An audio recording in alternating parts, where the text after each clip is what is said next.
혹시 너무 어지럽고 기력이 없어 손가락 하나 까딱하기 힘들고 식사조차 어려웠던 적이 있으신가요? 늦은 시간 피곤함에 자려고 누워도 잠은 오지 않고 증상이 심할 때는 입안이 화끈거리고 통증이 생겨 당황스러웠던 경험은 없으신가요? 특히 여성분들의 경우 이게 혹시 갱년기 증상인가? 라고 생각하며 대수롭지 않게 넘기는 분들이 많습니다. 때로는 병원에 방문하여 베타 차단제나 항불안제 등을 처방받아 보셨겠지만 며칠은 괜찮아지는 것 같았지만 결국 시간이 지나니 원래대로 증상이 나타나는 경우가 많으셨을 겁니다. 그러나 이런 증상들은 단순히 갱년기, 피로, 수면 부족, 혹은 약으로 잠시 눌러두는 것만으로 해결될 문제가 아닐 수 있습니다. 우리 몸이 보내는 중요한 경고 신호, 바로 자율신경실조증을 강력하게 의심해 볼 수 있는 증상들입니다. 오늘은 자율신경실조증이 무엇이며 일상생활 속에서 어떻게 증상을 개선할 수 있는지 그 방법을 알려드리겠습니다. 그리고 제가 미처 생각하지 못했을 원인과 솔루션도 알려드리겠습니다. 오늘 알려드린 대로 따라해 보시면 불편함이 많이 해소될 수 있습니다.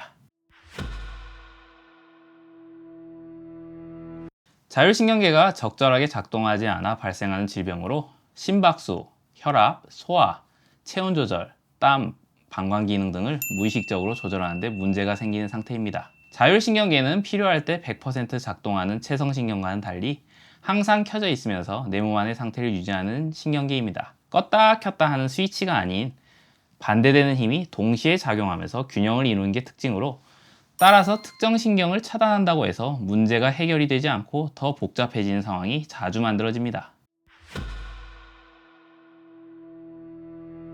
자율신경 실조증이 유발되는 원인 중 대표적인 원인으로는 첫째로 심리적, 정신적 요인이 있습니다. 부부간의 사별 같은 충격적인 사건이나 층간소음, 혼잡한 환경이나 기후변화, 심리적 압박이 큰 사회적 환경 또한 스트레스 반응을 과도하게 일으켜 자율신경 실조증에 빠지게 됩니다. 이 중에 만성 스트레스는 가장 중요한 유발 요인으로 장기간 교감신경의 광진 상태를 만들며 실조증을 악화시킵니다. 두 번째로 수면 부족, 불규칙한 수면 패턴, 누적된 과로와 피로, 운동 부족, 불규칙한 식습관, 과식, 카페인에 노출되거나 알코올 과다 섭취 등의 생활습관 요인이 있습니다. 이런 것들이 위장관과 순환계에 부담을 주어 증상을 악화시키기도 합니다. 앞선 유발 원인을 살펴보면 결국 외부의 과도한 스트레스 요인이 문제라는 것을 알 수 있습니다. 그렇기 때문에 규칙적인 생활 리듬을 유지하도록 노력하는 것이 예방 및 치료에 도움이 됩니다. 스트레스 자체는 개인이 회피하거나 방어하기가 어렵습니다. 그렇다면 개인적으로 스트레스에 대응할 수 있는 방법은 본인의 체력을 늘리고 스트레스에 대한 저항력을 키우는 수밖에 없습니다. 자율신경실조증의 원인으로 환자분들이 미처 생각하지 못하는 원인으로는 위장 기능과 소화 기능이 있습니다.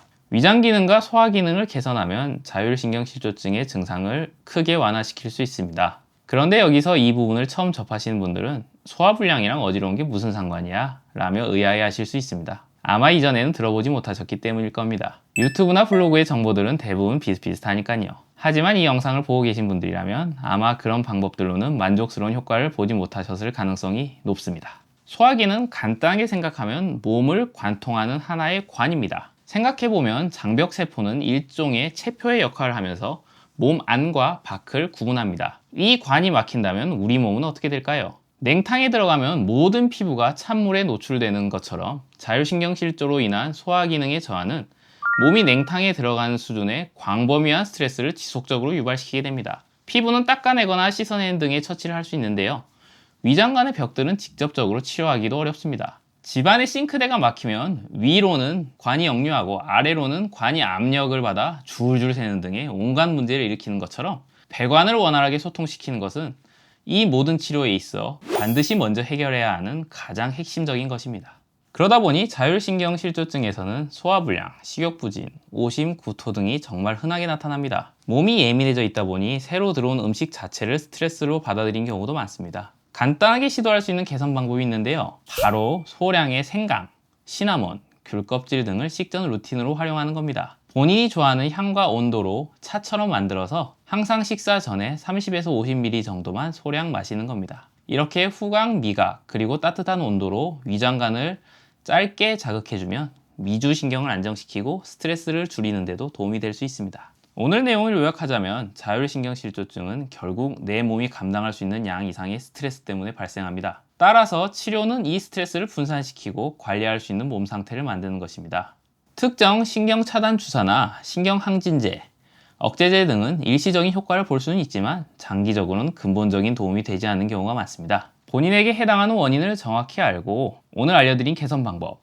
수면은 12시에서 6시를 포함하는 시간에 최소 7시간을 주무실 수 있도록 11시에서 6시까지 주무신다든지 12시에서 7시까지 주무신다든지 규칙적으로 주무시면 좋습니다. 그리고 아까 제가 알려드린 방법으로 식전에 2회에서 3회 정도 차를 드시는 것도 미주신경을 안정시키는 데 큰 도움이 됩니다. 소화기계의 문제는 치료에 큰 영향을 미칩니다. 우리 몸은 잘 먹고 잘 자고 잘 배설하기만 해도 스스로 건강을 유지할 힘이 있습니다. 그런데 위장 기능에 문제가 생기면 이 세 가지 중 먹고 배설하는 두 가지에 모두 직접적인 영향을 주게 됩니다. 그렇기 때문에 위장을 바로 잡는 것이 여러분의 오랜 자율신경실조증 문제를 해결할 핵심적인 해답이 될 것이라 확신합니다. 앞으로도 자율신경실조증으로 힘들어하시는 분들에게 실질적으로 도움이 되는 정보를 꾸준히 만들어 업로드하겠습니다. 다음 영상에서는 자율신경실조증의 가장 대표적인 세 가지 증상에 대해 구체적인 해결법을 준비했으니 도움이 필요하신 분들은 구독과 좋아요, 알림 설정까지 유용한 정보를 놓치지 마시기 바랍니다. 이상 안철호 원장이었습니다. 감사합니다.